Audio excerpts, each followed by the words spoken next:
Alright, out with the Fluxer Bull, Marcus 1205 numbers after the name. Little games beating action over here, man. First game of 2019 is definitely gonna catch probably most people off guard. Call me a little bit off guard over here. Baseball, man. So I've been going through some of these NES games that they put on over here in the Switch on the online mode. Actually, I've been enjoying my time so much with those NES games. I bought the NES Joy-Cons and whatnot, which I'll tell you guys a story, man. Nintendo, man, they got a way of doing it. They got a way of pulling off that magic where I saw it announced and I was like, why the hell would you ever want to buy that garbage? Like, that is just silly. And then, like, 3 months later, I'm like, yo, I got to cop that real quick, man. I don't got no extra Joy-Con. I really enjoy playing with the NES control. Okay, let me see what that's about, man. It's pretty good. They feel like actual NES controllers, maybe a little bit lighter than NES controllers, I felt like. And obviously, they have, like, the top buttons, the L and R kind of top things, which the NES ones didn't have. But they're very not noticeable, so they function very much like the NES controls. I think that's pretty chill. I would have preferred if we just get the NES era entirely. Just go to SNES. Let's just do the SNES kind of era, nice little SNES control and stuff like that. But I don't want to give Nintendo no ideas before they all of a sudden just like say, nah, this NES they ain't like for real. We gonna go SNES style. Anyway, baseball. And I'm going a little bit through alphabetical order. I'm going to jump around, though, because I want to play, like, Lolo, and I want to play Solomon's Kids. A couple games that I want to play over here. And I haven't really been touching my Switch too much over here outside of Smash lately. But I did get through a game of baseball over here.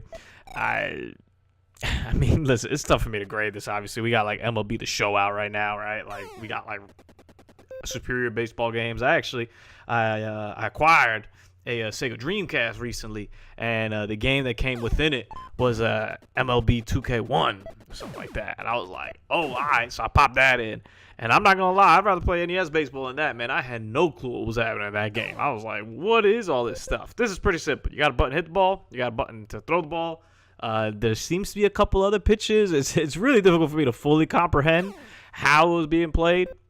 It took me a while, too. When you throw to, like, the bases, it kind of lines up with how the buttons are and the controller and whatnot. So you got to be careful, like, where you're exactly throwing to is kind of adjudicated to the position of the D-pad and the controller that you're, and the button that you're pressing over there. So that took me a while.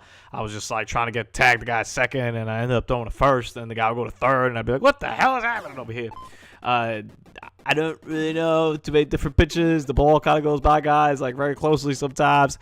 Listen, man, it's a very limited game. I mean, I can't even grade this fully nowadays. I think maybe I try to place myself in what this game would have been like in, I don't know, 86, 87, 88, whenever the hell this thing came out.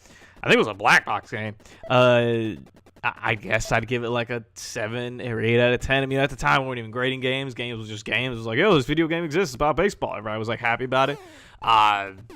Nowadays, I'd say this is a 4 out of 10 at best. I mean, it functions with the basic functions of baseball, kind of, but just go play the show. Like, if you really want to play a baseball game, or I guess if you want to play a baseball game that is that good, go play, like, the RBI baseball games, whatever. I don't really... I guess this might be a little more arcadey. If you're into something like that, I would definitely take it a spin with a friend just for like shits and giggles. I think that'll be kind of fun. Just kind of throw it up there and be like, man, let's see what the hell this is about, man. Let's give this a shot over here. That's fine. But actually playing like this baseball game and seeing it all the way through, ooh, I did one game with Span and thankfully it has a suspend point. Because if not, you'd have to play the whole thing, and it takes a while. I mean, you get a lot of hits. Like, this ain't no like pitchers do it. I guess maybe you need some elite pitcher. Maybe there's some Kurt Schillings out there, something like that. Some Pedro Martinez's out there. Let me name a non-Boston pitcher. Some Madison Bumgarners out there that could probably kill it. But I damn sure they ain't have that kind of skill or technique, man. So baseball, don't try.